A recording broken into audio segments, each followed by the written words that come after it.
Evening everyone, welcome to our channel e Pathshala. आज हम लोग सॉल्व करने वाले हैं 28 मार्च का सेकंड शिफ्ट का पेपर। राइट, हम लोगों ने 29 मार्च के दोनों पेपरों को सॉल्व कर चुके हैं। लगभग शायद 26-27 मिनट का वीडियो है। बहुत सारे क्वेश्चन उसमें रिपीट हुए हैं, है ना। तो वो तो मैं बना चुकी हूँ। अच्छा, सेकंड शिफ्ट का बनाना रह गया था, है ना। और अगर आप कंटिन्यूसली मेरी वीडियो देख रहे हो तो आप लोगों को पता होगा कि फ़िलहाल हम लोग फोर्थ पार्ट को कर रहे हैं। और हाँ, लास्ट डेट भी बढ़ गई है। आ जाते हैं तो फोर्थ पार्ट पे। लास्ट डेट भी चूँकि अब 7 मार्च जो है 7 मार्च के बाद होगा, तो हमने सोचा है कि हम टॉपिक वाइज भी बना देते हैं। ठीक है, तो अगर आपको कोई सा टॉपिक नहीं समझ में आ रहा है तो आप मुझे कमेंट कर सकते हैं। मैं कोशिश करूँगी उस पर जल्दी आपके लिए वीडियो अपलोड कर दूँ। कहाँ गया? आ जाते हैं हम लोग अपने फोर्थ पार्ट पे। आ गया? ओके। सो फर्स्ट क्वेश्चन हमारा आप लोगों को पता है, शिशु की प्रारंभिक देखभाल और शिक्षा इसका नाम है। ठीक है, child care and education. First question हम लोग का आता है, वह रिफ्लेक्स जो प्रारंभिक सामाजिक संबंध में मददगार होता है। ठीक है, वह रिफ्लेक्स जो प्रारंभिक सामाजिक संबंध में मददगार होता है ना। आवाज़ गूंज रही है कि यहाँ पे? 1 मिनट, है ना। ठीक है, तो ये क्वेश्चन तो आप लोगों का रिपीट हो रहा है ना। तो सामाजिक संबंध में मददगार क्या रहता है हमारा? कहाँ गया? पामर ग्रास्प रिफ्लेक्स जो होता है वो क्या होता है? सामाजिक संबंध स्थापित करने में हमारी हेल्प करता है। ठीक है, इसको हम बोल सकते हैं पारस्परिक संबंध भी बोल सकते हैं हम लोग इसको ना। इसका जो क्वेश्चन इसका प्रीवियस जो आया था वो पारस्परिक संबंध था। ये 28 मार्च का जो फर्स्ट शिफ्ट का पेपर था ना बेटा, शायद उसका लास्ट क्वेश्चन था ये। तब उन्होंने इसमें सामाजिक संबंध लिखा, उसने पारस्परिक संबंध लिखा था। ठीक है, तो उसका आंसर क्या है? Palmar grasp reflexes. इसके साथ साथ आप लोगों को मैं बहुत सारे रिफ्लेक्स पहले भी बता चुकी हूँ। ठीक है, मोरो बता चुकी हूँ, जिसे स्टेपिंग भी बता चुकी हूँ कि बच्चों को अपन खड़ा करते हैं, वैसे से पैर हिलाते हैं। ठीक है, उसके बाद रूटिंग रिफ्लेक्स बता चुकी हूँ कि उनके गालों का ऐसा हाथ लगाओ तो वो चेहरे को उसी तरफ करके मुंह खोलते हैं, खाने की कोशिश करते हैं। ठीक है, ग्रास्पिंग बता चुकी हूँ कि बच्चे उनकी उंगलियों में कुछ लाओ तो वो ऐसे आपकी उंगली को टाइट पकड़ने की कोशिश, मतलब पकड़ लेते हैं। ठीक है, ऐसे बहुत सारी चीज़ें मैं आप लोगों को पहले रिपीट कर चुकी हूँ, है ना। तो अभी तो मैं रिपीट नहीं करूँ, क्योंकि आप लोग प्लीज़ जो प्रीवियस ईयर के जो मैं क्वेश्चन करवा रही हूँ उन लोगों को देख लो। बिकॉज एक ही चीज़ को हर वीडियो में रिपीट करते हैं ना अपन, तो वो थोड़ा सा क्या वीडियो लॉन्ग हो जाती है। और हमारा मेन मोटो क्या है कि कम समय में आपको ज़्यादा से ज़्यादा नॉलेज दे पाऊँ मैं। ठीक है, नेक्स्ट क्वेश्चन हम लोगों का आता है, बच्चों का सबसे अधिक शारीरिक उत्पीड़न कौन करता है? तो ये ध्यान रखिए बेटा, माता पिता करते हैं। सबसे ज़्यादा मारा कुटी कौन करता है? माता पिता करते हैं बच्चे के। टीचर्स को तो अलाउ है ही नहीं। ठीक है, नेक्स्ट क्वेश्चन हमारा, ICDS कार्यक्रम सेवा निम्नलिखित आयु वर्ग के बच्चों को पूरक पोषण आहार और इम्यूनाइजेशन प्रदान करता है। ठीक है, तो ये आप लोगों को पता होगा, है ना। जन्म से 6 साल तक का बच्चा, कितना? हाँ, ये दिया तो है। जन्म से 6 साल तक के बच्चे होते हैं, उनको पूरक पोषण आहार दिया जाता है ICDS के अंतर्गत। इसके साथ ही गर्भवती महिलाओं को भी इसमें दिया जाता है। ICDS का फुल फॉर्म क्या है? Integrated child development scheme. 1975 में इसको शुरू किया गया था। महिला एवं बाल विकास के अंतर्गत ये कार्य करती है। ठीक है, और महिला बाल विकास के अंदर कार्य करने वाली सबसे बड़ी योजना है ये। ठीक है, नेक्स्ट क्वेश्चन हम लोगों का आता है, गर्भ को पोषण काय से मिलता है? ठीक है, एमनेटिक सेक्स से, अपरा से, उम्बिलिकल कोर्ड से, स्तनपान से। देखिए, अगर यहाँ पे उपरोक्त सभी होता 3 के बाद तो हम उपरोक्त सभी आंसर लगाते। चूंकि यहाँ पे स्तनपान लिखा हुआ है, उपरोक्त सभी नहीं लिखा हुआ है ना। तो इसमें सबसे जो मेन है वो होता है हमारा प्लेसेंटा। तो गर्भ का पोषण जो है मेनली प्लेसेंटा से मिलता है। ठीक है, स्तनपान की जब हम बात करें तो वो गर्भस्थ शिशु को कैसे मिलेगा? क्योंकि वो तो गर्भ शिशु को मिलेगा ना, फीटस को नहीं मिलता है। फीटस मतलब बच्चा भी गर्भ में ही है, तो स्तनपान तो हट ही गया है। ठीक है, तो इन तीनों में से अपरा जो होता है, प्लेसेंटा जो होता है वो सही आंसर है। ठीक है, इसके पहले मतलब हर वीडियो में नॉर्मली बता चुकी हूँ कि ये एमनेटिक फ्लूइड होता है जो गर्भाशय है। एमनेटिक फ्लूइड भरा होता है गर्भाशय में। ठीक है, ये जो बच्चा होता है, ठीक है, बच्चे की नाभि से जो निकलता है, बच्चे की नाभि से जो निकल रहा है वो क्या हमारा? उम्ब्रिकल कोड। बच्चे की नाभि से क्या निकल रही है? उम्ब्रिकल कोड। ठीक है, वहीं अगर मैं प्लेसेंटा की बात करूँ तो उम्ब्रिकल कोड से अटैच्ड होता है प्लेसेंटा, है ना। और ये प्लेसेंटा किसकी? माता से अटैच्ड रहता है। किससे अटैच्ड रहता है? माता से। ये माता क्या क्लियर है, समझ में आ गया। और एमनेटिक फ्लूइड जिसमें वो बच्चा रहता है। ठीक है, वो उस थैली को बोल सकते हैं, थैली के अंदर एमनेटिक फ्लूइड होता है। बोली या भाषा के विकास के पूर्व यह होता है। तो बोली या भाषा के विकास के पूर्व क्या होगा? पूर्व भाषाई बाधिता, है ना। ठीक है, ध्यान रहेगा। उसको अपन नॉर्मल भी लगा सकते हैं। उसके बाद नेक्स्ट क्वेश्चन हम लोग का आता है, निर्जीव चीज़ों को सजीव रूप से देखने की बच्चों की प्रवृत्ति क्या कहलाती है। ये क्वेश्चन में रिपीटेड है ना। इसको एनिमिज्म बोलते हैं। इसमें क्या होता है, जैसे बच्चा गुड्डे गुड़िया खेल रहा है तो उनकी मतलब घर बना रहा है, जो भी बना रहा है तो उसको वो सही मानता है ना, कि ये जीवित है, चलो तुम्हें भूख लगी होगी, मैं तुम्हें खाना खिला देती हूँ, जो भी बातें होती हैं, तो वो क्या होता है, निर्जीव चीज़ों को सजीव चीज़ में जो देखते हैं बच्चे, उसको हम बोलते हैं एनिमिज्म। ठीक है, एनिमेशन से भी आप इसको कर सकते हैं। ठीक है, नेक्स्ट क्वेश्चन आता है हमारा, घर आधारित कार्यक्रम है। घर आधारित कार्यक्रम क्या है, देखभाल प्रदाताओं और गृह संचालकों की भूमिका में माता पिता की सहायता लेना। नाम से समझ में आ रहा है, बिल्कुल सही हो सकता है। ठीक है, नेक्स्ट है पर्यावरण की सहायता, शिक्षकों की सहायता, लोगों की नहीं, हमारी मेनली जो है वो गृह संचालक की भूमिका में माता पिता की सहायता है। ठीक है, तो first option is the correct answer. Next question हम लोगों का आता है, वह कक्षा जहाँ विलक्षण बच्चों को शिक्षा दी जाती है। तो जहाँ पे विलक्षण बच्चों को शिक्षा दी जाती है, ठीक है, केवल हम क्या बोल रहे हैं, एक्सेप्शनल चिल्ड्रन को शिक्षा दे रहे हैं, तो वो होता है हमारा रिसोर्स रूम। क्या होता है हमारा रिसोर्स रूम, ध्यान रखिएगा। ठीक है, नेक्स्ट क्वेश्चन हम लोगों का आता है, पहले 7 के अंत तक ज़्यादातर शिशु खालिस्तान, है ना, अपने जन्म बजने के अच्छा पहले साल के अंत तक। तो आपको मैं बता चुकी हूँ, अगर बच्चे का x उसका वज़न है तो 6 महीने बाद उसका वज़न कितना होगा 2x, और 1 साल में उसका वज़न कितना होगा 3x। ठीक है, तो 1 साल का पूछ रहा है, मतलब कितना आ जाएगा 3x, लगभग अपने तिगुना हो जाता है। कितना हो जाता है, तिगुना। ठीक है, अब वहीं मैं लंबाई की बात करूँ, अच्छा नॉर्मल वज़न कितना होता है ना, वज़न कितना होता है, नॉर्मल वज़न 2.5 से 3 किलो तक का होता है। अगर मैं लंबाई की बात करूँ तो लंबाई कितनी होती है अपनी 50 सेंटीमीटर का होता है, और लंबाई जो होती है दुगनी 3 वर्ष में होती है। ठीक है, क्लियर है। नेक्स्ट हम लोगों का आता है, घर आधारित कार्यक्रम। रिपीट हो गया क्या, माता पिता के अधिकार भाव और आत्मसम्मान को सशक्त करना, माता पिता की निर्भरता को मजबूत करना। माता पिता की निर्भरता को मजबूत नहीं करेंगे, केवल बच्चे तक पहुंचना, केवल लोगों तक पहुंचना, तो first option is the correct answer. ठीक है, नेक्स्ट क्वेश्चन हम लोगों का आता है, क्या लिखा है, एब्गर स्केल का उपयोग निम्नलिखित में से किस वृद्धि के मूल्यांकन के लिए लिया जाता है। अच्छा, तो आपको मैं बता दूं, जो एब्गर जो होता है, ठीक है, APGAR, इसका एक फुल फॉर्म है। ठीक है, ए का मतलब आप बोल सकते हो अपीयरेंस मतलब जब इसका ऑप्शन बता दूँ, आंसर बता देती हूँ, नवजात शिशु इसका आंसर है। जब नवजात बच्चा होता है, शिशु होता है, तो सबसे पहले उसका अपीयरेंस देखते हैं। ठीक है, अपीयरेंस देखते हैं कि बच्चा पिंक है, ब्लू है ना, अगर वो ब्लू है मतलब वो ठीक नहीं है, अगर वो पिंक है पूरी उसकी बॉडी तो मतलब वो सही है। ठीक है, पी उसकी पल्स देखते हैं कि उसकी पल्स 100 मतलब नहीं चल रही है, 100 प्रति बीट चल रही है, 100 से ऊपर चल रही है, तो 100 से ऊपर चलती है मतलब बच्चा स्वस्थ है।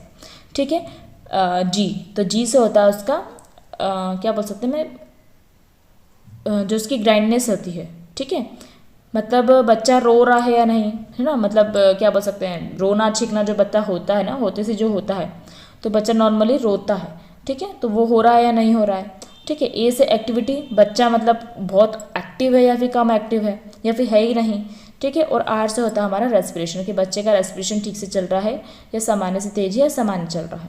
ठीक है, तो ये चीज़ें हम इस बार में देखते हैं, नवजात शिशुओं का इसको उपयोग किया जाता है। स्केल है 1 मिनट, है ना। अच्छा, इस स्केल को मैं थोड़ा सा आपको एक वीडियो में थोड़ा समझा दूंगी, क्योंकि यहाँ पे आपको इतना डीपली नहीं बता सकती हूँ। ठीक है, इसमें 3 प्रकार के अंक दिए जाते हैं, है ना, वो मैं कभी वीडियो बनाऊंगी इसका तो बता दूंगी। ठीक है, और इसका जो स्केल है उसकी खोज किसने करी थी, क्या नाम था उनका, वर्जीनिया अपगार ने करी थी। किसने करी थी, वर्जीनिया अपगार ने करी थी। उन्हीं के नाम पे इनका अपगार करके मतलब स्केल का अपगार करके नामकरण किया, 1952 में करा था इसको। ठीक है, नेक्स्ट क्वेश्चन हम लोगों का था, नेत्र गोलक पर अत्यधिक दबाव कहलाता है।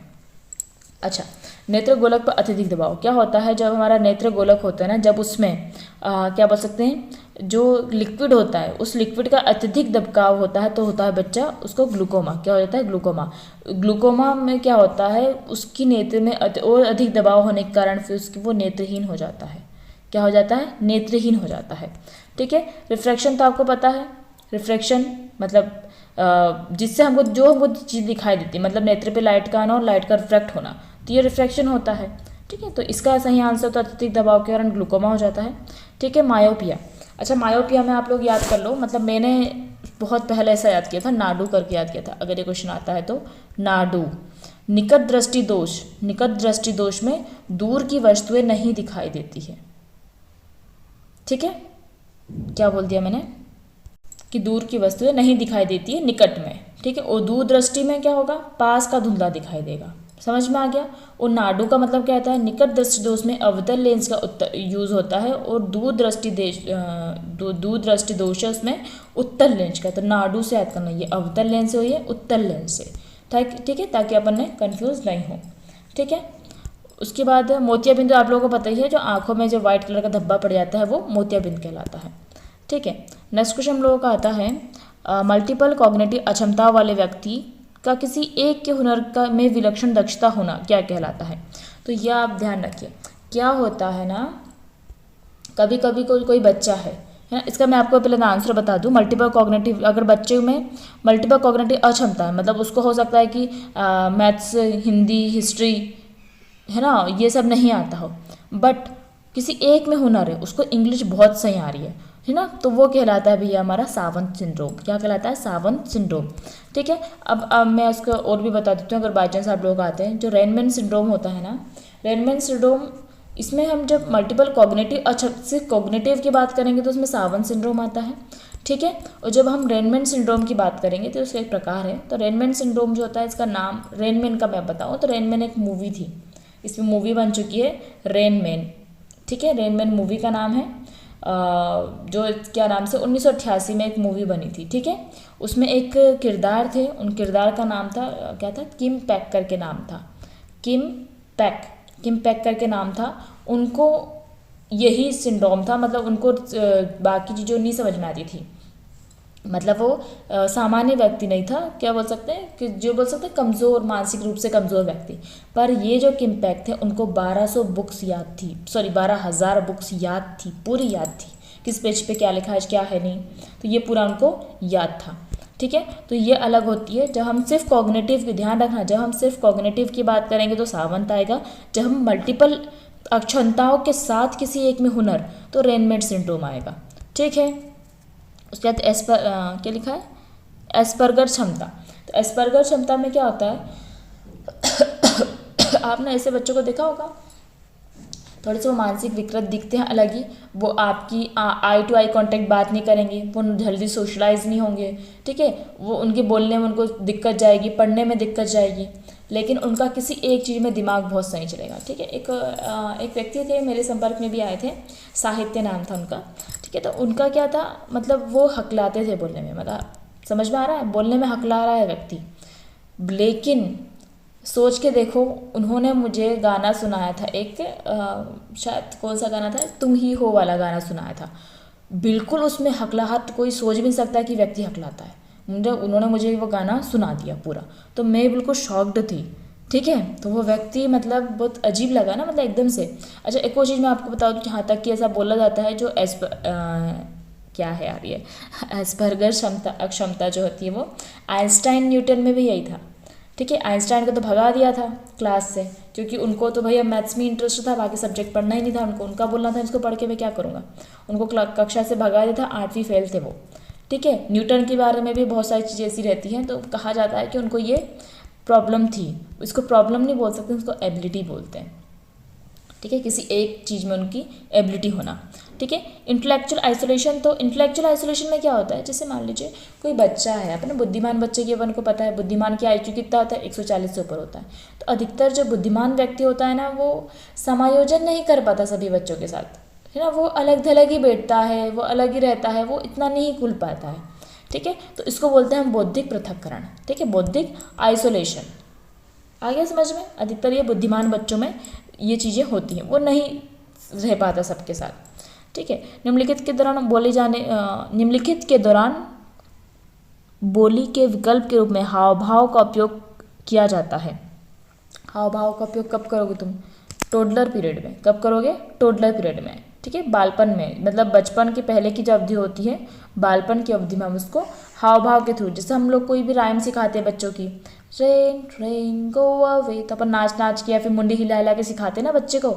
ठीक है, तो हम हाव भाव का उपयोग करके बच्चों को सिखाते हैं। ठीक है, नेक्स्ट क्वेश्चन हम लोगों का आता है इनमें से कौन माता से बच्चे में HIV संक्रमण प्रसारित होने का सबसे सामान्य स्वरूप है? ठीक है, गर्भावस्था के दौरान अप्राय गर्भनाल के जरिए हो सकता है, प्रसव के दौरान रक्त मिश्रण बिल्कुल हो सकता है, रक्त मिश्रित हो रहा है, दुग्ध स्राव के दौरान स्तन दूध के जरिए बिल्कुल सही। तो उपरोक्त सभी इज दी करेक्ट आंसर। ठीक है, नेक्स्ट क्वेश्चन हम लोगों का आता है, निम्नलिखित में से किसके कारण मस्तिष्क में घबराहट होती है और उससे आसन्न या अपेक्षित अस्वस्थता की अनुभूति होती है? ये होता है चिंता। चिंता में हमको ये सब चीज़ें होती हैं। ठीक है, नेक्स्ट क्वेश्चन हम लोगों का आता है एड्स। ठीक है, एक्वायर्ड इम्यूनो डिफिशियंसी सिंड्रोम उत्पन्न करने वाला विषाणु किसे परजीवित करता है? ठीक है, तो ये देखो ये नया क्वेश्चन आ गया। अभी तक हम एड्स के बारे में पढ़ रहे थे। ठीक है, तो इसमें क्या आ जाएगा? ऑप्शन टी सेल, जो हेल्पर सेल्स होता है ना, उसको वो पैरालाइज करता है। परजीवित का हम इंग्लिश में बोलो तो पैरालाइज करता है किसको? टी हेल्पर सेल्स को। ठीक है, तो टी हेल्पर सेल्स पैरालाइज हो जाती है तो वो एंटीबॉडीज़ को नहीं बनने देती है, क्योंकि वो हेल्प ही नहीं करती ना, उसको समझ नहीं आता है कि अपना DNA है कि किसी और का DNA है ना। तो समझ में आ रहा होगा आपको। मैं एड्स का बहुत बार आप लोगों को बता चुकी हूँ, उसकी कैसे कैसे वायरस अफेक्ट करता है, कैसे हमको पता नहीं चलता हमारी बॉडी को। ठीक है, एड्स का मैं हमेशा बता चुकी हूँ, मतलब एलिसा टेस्ट होता है। ठीक है, एलिसा के कन्फर्मेशन के लिए वेस्टर्न ब्लोटिंग टेस्ट होता है। एड्स दिवस 1 दिसंबर को बनाते हैं। एड्स क्लिनिकों की स्थापना हुई है 1992 में। ठीक है, बहुत बार रिपीट करूँ एड्स का। तो किस निकाय ने क्षेत्रीय बाल सुरक्षा समितियों का स्थान ले लिया है? क्षेत्रीय बाल सुरक्षा समितियों किसने लिया है? Local self guarding child board, बिल्कुल सही। लोकल समझ में आ रहा है। बाल सेवा प्राधिकार चिल्ड्रन ट्रस्ट नहीं, तो क्षेत्रीय की हम जब बात करते हैं तो local self guard child board ने उसका स्थान ले लिया है। ओके, नेक्स्ट क्वेश्चन हम लोगों का आता है, प्राणी एक विशोभित अवस्था जिसके साथ कुछ रासायनिक परिवर्तन और कार्य आवेग शामिल होते हैं। ठीक है, यहाँ पे क्या हो रहा है? कुछ शारीरिक परिवर्तन और कुछ कार्य आवेग। शारीरिक परिवर्तन बोल रहा है वो, है ना, और कार्य आवेग। तो हमें मोटर हो सकता है जब केवल शारीरिक परिवर्तन की हम बात करते हैं, मोशन की हम बात करते हैं तो हम मोटर की बात करते हैं। मोटर समझ में आता है ना? मोटर में आपके सूक्ष्म होता है, ठीक है, और ग्रॉस होता है, मतलब फाइन मोटर बोल सकते हैं, जैसे पलके झपकाना, उंगलियों से काम करना, और ग्रॉस मतलब दौड़ना कूदना फांदना। लेकिन यहाँ पे जब हमारा कार्य आवेग जुड़ रहा है, आवेग शामिल हो गया, हमारे इमोशन शामिल हो गए, तो हमारा इमोशनली आ जाएगा उसके अंतर्गत। ठीक है, इमोशनली भी हमारे शारीरिक भाव परिवर्तित होते हैं। जैसे अगर हमको बहुत ज़्यादा गुस्सा आ रहा है, हद गुस्सा आ रहा है, ठीक है, तो चेहरे का लाल होना और कपकपाहट होना चेहरे में, तो ये भी शारीरिक परिवर्तन होता है। ठीक है, तो ये भावनात्मक जो इमोशनल जो है इसका सही आंसर है। नेक्स्ट क्वेश्चन हम लोग का आता है, मोटर विकास डिपेंड करता है। मोटर अभी मैंने आपको बताया, ठीक है, सूक्ष्म होता है और ग्रॉस होता है, मतलब फाइन मोटर स्किल्स होती हैं और ग्रॉस मोटर स्किल्स होती हैं। तो ये हमारी मसल मैचुरेशन पे डिपेंड करेगी, हड्डियों में नहीं करेगी, अच्छा भोजन पे भी नहीं, किए गए बेहतरीन अवसर पर भी हमारी पेशीय मोटर स्किल्स जितनी अच्छी होंगी, ठीक है, आपकी उंगलियां जितनी मतलब मजबूत होगी, पेट जितने मजबूत होंगे, उस पर डिपेंड करता है। तो मोटर विकास जो होता है वह किस पे करता है? पेशीय परिपक्वता पर डिपेंड करता है। ठीक है, बाल सहायता सोसाइटी का उद्देश्य क्या है? मानव अधिकार। अब बाल सहायता मानव अधिकार देखेगी क्या? बाल सुरक्षा महिला सुरक्षा नहीं, महिला बाल सुरक्षा नहीं, तो बाल सहायता मेनली बाल सुरक्षा को ही देखती है। नेक्स्ट क्वेश्चन हम लोगों का आता है, मध्यम स्तर पर अवमंदित बच्चों के लिए शैक्षणिक विचारधारा निम्नलिखित पर बल देता है। ठीक है, मध्यम स्तर के अवमंदित बच्चे जो है तो उनके लिए हम लोग सेल्फ हेल्प स्किल को डेवलप करते हैं। ठीक है, ताकि वो खुद से ही आगे बढ़ें। ठीक है, वैसे देखा जाए तो सभी में सेल्फ हेल्प स्किल्स को डेवलप करना चाहिए ताकि हमारी निर्भरता कम हो। ठीक है, खेल कौशल को करके क्या करोगे उसमें? सामाजिक कौशल क्या करोगे उसमें, है ना, क्योंकि बच्चे को अवमंदित बच्चा है मध्यम स्तर पर, तो हम उसके लिए सहायता, मतलब वो खुद से कुछ कार्य कर पाए वो विकसित करना चाहेंगे, तत्परता कौशल भी नहीं। ठीक है, नेक्स्ट क्वेश्चन हम लोगों का आता है, निम्नलिखित में से एक घर आधारित शिक्षण का उद्देश्य। घर आधारित, ये क्वेश्चन वापस से अपने बच्चों के शिक्षक के रूप में माता पिता की भूमिका के बारे में ज्ञान में वृद्धि करना, सही। ठीक है, समुदाय के ज्ञान में विकास क्यों करोगे? युवाओं के ज्ञान में भी नहीं, लोगों को जागरूकता करने में। तो first option is the correct answer. ठीक है, नेक्स्ट क्वेश्चन हम लोगों का आता है, कस्तूरबा गांधी मेमोरियल ट्रस्ट का मुख्यालय कहाँ है? इंदौर में है, Madhya Pradesh is the correct answer. कहाँ पे है भैया? कस्तूरबा गांधी इन नेशनल मेमोरियल ट्रस्ट इंदौर में। ठीक है, अतिरंजित व्यवहार का निम्न में से कौन सा एक रूप है? अतिरंजित की अगर मैं बात करूँ, अतिरंजित मतलब हम बोल सकते हैं बड़ा चढ़ाकर बोलना, जिसको हम बोलते हैं ना बड़ा चढ़ाकर बोलना। तो देखा जाए तो बढ़ा चढ़ाकर बोलने में प्रतिद्वंद्विता तो रहेगी नहीं, सजा तो आएगी नहीं। बढ़ा चढ़ाकर बोलना नकारात्मकता का एक वो रहता है। अतिरंजित में हम क्या करते हैं, किसी भी चीज़ को बढ़ा चढ़ाकर देखा जाए तो हम नकारात्मक, वैसे तो सकारात्मक नकारात्मक दोनों चीज़ें होती हैं अतिरंजित व्यवहार में, पर यहाँ पे जो कि सकारात्मक नहीं दिया हुआ है तो हमारा नकारात्मक इज द करेक्ट आंसर। आक्रामकता भी नहीं होती है, मतलब किसी चीज़ की 2 की 4 लगा के बोलना अतिरंजित व्यवहार होता है। ठीक है, तो उसमें नकारात्मक सकारात्मक दोनों होते हैं। नेक्स्ट क्वेश्चन हम लोग का आता है, निम्नलिखित में से कौन सा अपंग बच्चे की विकृति का एक कारण है। अपंग बच्चे की विकृति उसके आकार में प्रॉब्लम है। तंत्रिका, हड्डी, मांसपेशी, केवल हड्डी, केवल मांसपेशी, हड्डी, मांसपेशी या जोड़। क्योंकि विकृति का मेन कारण क्या है, उसके जोड़ भी इधर उधर हो रहे ना, इसलिए क्या हो रहा है, उसकी विकृति हो रही है, वो अपंग है। अपंग है मतलब वो क्या है, डिसेबिलिटी है, उसको शारीरिक डिसेबिलिटी, उसको हम अपंग बोलते हैं। ठीक है, समझ में आ गया ना। मानसिक रूप से विकृत नहीं है तो तंत्रिका तंत्र यहाँ पे नहीं आएगा। हड्डी, मांसपेशी, जोड़ इज दी करेक्ट आंसर। ठीक है, इनमें से किस सेटिंग में बच्चे रचनात्मक कौशल सीखते हैं। रचनात्मक कौशल कहाँ में सीखेंगे बच्चे, हैं स्कूल केंद्र में, रचनात्मक केंद्र, घर आधारित केंद्र में, कोचिंग सेंटर में। तो रचनात्मक या घर आधारित में से हमारा घर आधारित जो है वो सही आंसर है। क्या है, घर आधारित केंद्र इसका सही आंसर है। नेक्स्ट क्वेश्चन लोग का आता है, निम्नलिखित में से व्हील चेयर किसके लिए यूज़ करोगे, तो आप लोग जो बच्चा नहीं चल पा रहा है, रैंप और विशिष्ट उपकरण की आवश्यकता किस में होगी, शारीरिक रूप से विकलांग व्यक्ति में होगी। ठीक है, ठीक समझ में आ गया। मतलब मेनली वो एक चीज़ की पूछ रहा है, तो अक्षम बच्चा तो काहे में अक्षम बच्चा, इनकम्प्लीट है। विशिष्ट बच्चा तो कौन सा विशिष्ट बच्चा, विलक्षण भी नहीं। शारीरिक रूप से विकलांग बच्चे के लिए हम लोग व्हील चेयर वगैरह का यूज़ करते हैं। नेक्स्ट क्वेश्चन हम लोगों का आता है, बाल कल्याण एवं शोध ब्यूरो का उद्देश्य क्या है। बच्चों की समस्याओं पर वैज्ञानिक अनुसंधान करना, बिल्कुल सही। महिलाओं के लिए पूरक पोषण आहार क्यों देगा, ये शोध दिख नहीं रहा है, रिसर्च। अनाथों के लिए आहार नहीं है, महिलाओं के लिए चिकित्सा सुविधाएं भी नहीं है, तो first option is the correct answer. Next question है, बिट्टीज एबिलिटी, कप पकड़ने से पहले बेटी की सांस लेने, निगलने और स्तनपान करने की क्षमता निरूपित करती है। अच्छा, तो वो क्या कर रही है, बिट्टी नाम है, ठीक है, मतलब वो सांस लेने, निगलने और स्तनपान करने की क्षमता कप पकड़ने से पहले, मतलब अब वो कप पकड़ती है पर कप पकड़ने से पहले उसकी ये क्षमताएं विकसित हो जाती है। तो वो किस हिसाब से जा रही है, सामान्य से विशिष्ट नहीं जा रही है। देखिए ये पूरे सिद्धांत दिए हुए हैं बेटा। सामान्य विशिष्ट मतलब बच्चा पहले सामान्य कार्य सीखता है और फिर विशिष्ट कार्य सीखता है। ठीक है, आपकी बात कर ले तो आप पहले भाषा मतलब अब जो भी बोलना सीख रहे हो, तो सामान्य से विशिष्ट की ओर चलता है बच्चा। शिरोपुच्छीय सिद्धांत, सेफेलोकॉर्डियल मतलब बच्चा का विकास सिर से पैर तक होता है। बच्चा पहले सिर हिलाना सीखता है, ठीक है, उसके बाद गर्दन संभालना सीखता है, उसके बाद उसके घुटने चलना सीखता है, फिर चलना सीखता है, जिसको बोलते हैं आप लोग सेफेलोकॉर्डियल सिद्धांत। समीप से दूरस्थ दूराभिमुख सिद्धांत, तो yes this is the correct answer, कि बच्चे ने पहले अपने पास की चीज़ें सीखी, सांस लेना, निगलना, ये सब खुद की चीज़ें थी। स्तनपान करना मतलब वो दुग्धपान स्तनपान करना सीखा, ठीक है। उसके बाद अब वो कप पकड़ना सीख रही है ना। तो कप पकड़ना सीख रही है मतलब पहले समीप की चीज़ सीखी है, अब वो दूर की चीज़ें सीख रही है। समीप से दूरस्थ जो है इसका सही आंसर है। और लास्ट हमारा क्या दिया हुआ है, लास्ट हमारा दिया है व्यवहार सिद्धांत का विन्यास, ये तो रही है, ठीक है। तो इसका आंसर क्या है, समीप से दूराभिमुख सिद्धांत, ठीक। सामान्य से विशिष्ट की ओर हम लोग ये भी बोल सकते हैं, जैसे हम लोग पहले ग्रॉस मटेरियल स्किल्स सीखते हैं, है ना। सामान्य की बात करें तो पहले हमारी ग्रॉस चीज़ें कार्य करती है, उसके बाद हम विशिष्ट मतलब फाइन मोटर स्किल्स पे कार्य करते हैं। पहले हम लोग दौड़ना, चलना, कूदना, फादना सीखते हैं, उसके बाद फाइन मोटर स्किल्स जैसे चित्रकारी करना वगैरह ये सब सीखते हैं सामान्य से विशिष्ट की ओर। नेक्स्ट क्वेश्चन हम लोगों का आता है, प्री स्कूल बच्चों की भावनाएं निम्नलिखित जरिए मुक्त होती है। ये सही बात है, पेक बोर्ड पर प्रहार करने से, बिल्कुल सही। आप मान लो कोई बच्चा है आपके घर में, है ना, प्री स्कूल का बच्चा है, उसको आ रही है गुस्सा, तेज गुस्सा, तो बताओ वो क्या किसके ज़रिए मुक्त होगा। वो पढ़ने बैठ जाएगा क्या बहुत गुस्से में? नहीं। वो ड्राइंग करने बैठ जाएगा? नहीं। वो अन्य बच्चों से बातचीत करेगा तो उसका गुस्सा ठीक हो जाएगा? नहीं।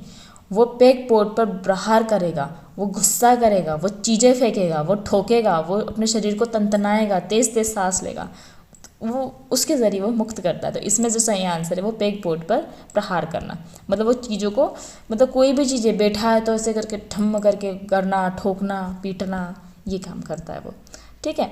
नेक्स्ट क्वेश्चन हम लोग का आता है, बालपन या फिर टोडलर में क्या विशेषता होती है? डगमगाती हुई चलने की, बिल्कुल सही। इसमें डगमाते हुए चलने की शुरुआत होती है, तीव्र शारीरिक बदलाव नहीं होगा, महत्वपूर्ण रूप से बदले हुए सामाजिक संबंध बिल्कुल भी नहीं। ठीक है, अच्छा तीव्र शारीरिक बदलाव आप इसमें सोच सकते थे, लेकिन यहाँ पे महत्वपूर्ण रूप से बदले सामाजिक संबंध नहीं होंगे, मतलब उपरोक्त सभी तो सही आंसर नहीं है ना। तो इसमें से अगर दोनों में से देखा जाए तो डगमाते हुए चलने की शुरुआत हमारी बाढ़पन में होती है, टोडलर एज स्टेज में होती है। ठीक है, नेक्स्ट क्वेश्चन हमारा ऑटिस्टिक स्पेक्ट्रम डिसऑर्डर में जब व्यक्ति अभी अभी सुने हुए शब्द या ध्वनि को तत्काल नकल करता है तो कहलाता है।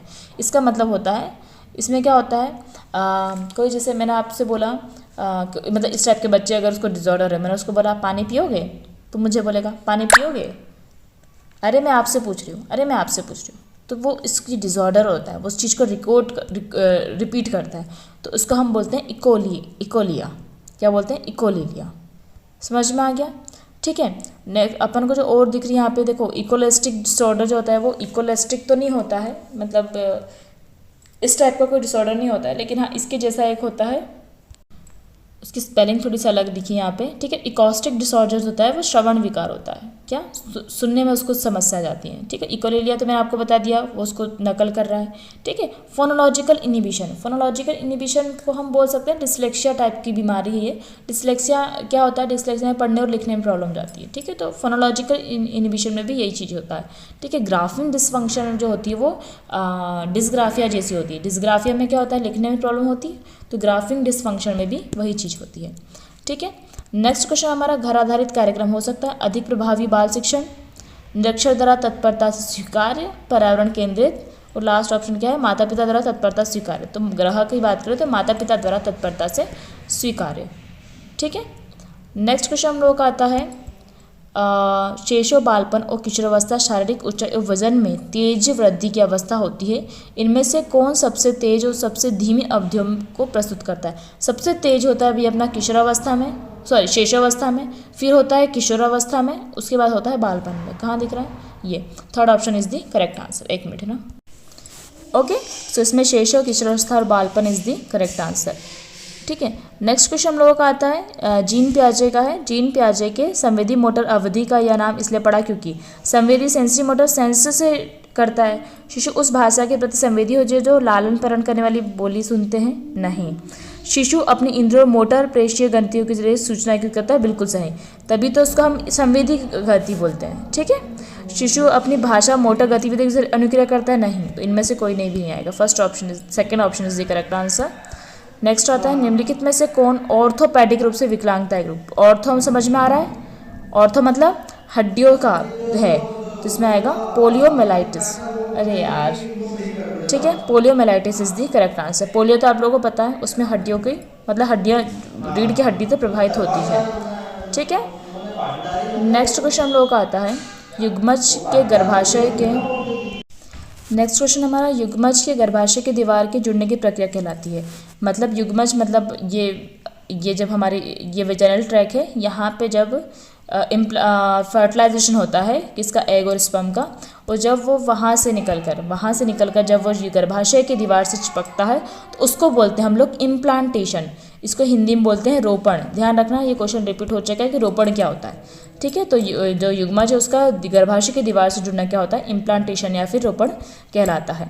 नेक्स्ट क्वेश्चन आता है हमारा चलने से पहले जॉन बैठ सकता है और अपनी भुजाओं पर नियंत्रण कर सकता है। यह प्रक्रिया होती है कौन सी? सेफेलोकॉर्डल सिद्धांत। अभी बताया था मैंने, पहले वो सिर पकड़ना मतलब सिर संभालना सीख रहा है। ठीक है, तो चलने से पहले वो बैठना सीख रहा है, भुजाओं पर नियंत्रण करना सीख रहा है, मतलब उसका ऊपरी हिस्सा भी हो रहा है, फिर बाद में वो चलना सीखेगा, तो सेफेलोकॉर्डल सिद्धांत हो जाएगा। नेक्स्ट क्वेश्चन हमारा किस अवधि में शिशु के शरीर का आकार उसकी शारीरिक संरचना की नाटकीय वृद्धि होती है? तो गर्भ की अवधि में, फीटस जो पीरियड ऑफ फीटस होता है उसमें ये नाटकीय वृद्धि बोल सकते हैं हम लोग इसको। ठीक है, क्योंकि बहुत सारी चीज़ें उस समय मतलब वो एक उसका शरीर के बहुत सारे अंग उसी टाइम विकसित हो जाते हैं पूरे। किस प्रकार के प्रशिक्षक माता पिता को कम लागत वाले खेल उपकरण विकसित करने में मदद करते हैं? ठीक है, तो ये स्कूली टीचर्स जो होते हैं वो मदद करते हैं। घरेलू आगंतुक क्या करेंगे आपके आगे? डेमोन्स्ट्रेशन, टीचर एजुकेशन भी नहीं। ठीक है, टीचर एजुकेशन टीचर के लिए होती है। नेक्स्ट क्वेश्चन है इनमें से किसमें HIV संक्रमण की चपेट में आने का उच्च जोखिम होता है? पेशेवर कर्मी को, ठीक है। नशीली दवा सेवन करने वाले को हो सकता है, बार बार रक्त आधान करने वाले को हो सकता है। तो 2 सही लग रहे हैं, मतलब उपरोक्त सभी इज दी करेक्ट आंसर। ठीक है। 43rd क्वेश्चन हमारा, भ्रूण की निम्नलिखित अवधि होती है। तो भ्रूण की बता चुके 10 बार बताइए मैंने इसमें ना, कि जब फर्टिलाइजेशन से लेकर, ठीक है, फर्टिलाइजेशन से लेकर 2 वीक तक की अवधि क्या होती है हमारी, बीजावस्था, ठीक है, डिम्बावस्था बोल सकते हैं। पिंडावस्था जिसको हम भ्रूणावस्था बोलते हैं, उसकी 2 वीक से लेकर 2 माह तक होती है, जो कि अपन को दिख रही है ये 2 से 8 सप्ताह। ठीक है। उसके बाद फीटस अवस्था होती है, फिटलावस्था जिसको बोलते हैं, जो कि क्या होती है 2 माह से लेकर 9 माह तक का। ठीक है। नेक्स्ट और सेकेंड लास्ट क्वेश्चन है, सामान्य शैक्षणिक व्यवस्था में शारीरिक अक्षमता वाले छात्रों की गतिविधि को अधिकतम करना कहलाता है। सामान्य शैक्षणिक व्यवस्था में शारीरिक अक्षमता वाले व्यक्ति है ना, शारीरिक अक्षमता वाले छात्र जो है गतिविधि को अधिकतम करना, आरंभिक हस्तक्षेप, नैदानिक शिक्षण, न्यूनतम प्रतिबंध परिवेश, एकीकृत इंस्ट्रक्शन। ठीक है। तो ये होता है हमारा एकीकृत इंस्ट्रक्शन, क्योंकि हम एक व्यक्ति के लिए, एक के लिए कर रहे हैं ना, पूरे सक्षम के लिए नहीं कर रहे हैं, शारीरिक अक्षम वाले व्यक्तियों के लिए कर रहे हैं केवल, तो उसको एकीकृत कहते हैं। जब हम सभी को एक साथ पढ़ाते हैं तो उसको समावेशी बोलते हैं। ठीक है। लास्ट क्वेश्चन हम लोगों का आता है, उंगली के संचालन को शामिल छोटी मांसपेशियों को, अभी मैंने ये बताया था, है ना। तो ये क्या होती है, फाइन मोटर स्किल्स होती हैं। ठीक है। ग्रॉस मतलब चलना कूदना, ये बड़ी बड़ी चीज़ें जो हम यूज़ करते हैं। फाइन मोटर हम जब उंगलियों की बात करते हैं तो फाइन मोटर गतिविधि उसको हम बोलते हैं। ठीक है। सो हियर हमारा ये पेपर खत्म होता है। 29 का ऑलरेडी सॉल्व करा चुके हो, दोनों पेपर में हद क्वेश्चन रिपीट हुए थे। ठीक है। तो अब हम लोग मिलते हैं 30 मार्च के फर्स्ट शिफ्ट के बाद। Thank you for watching our video.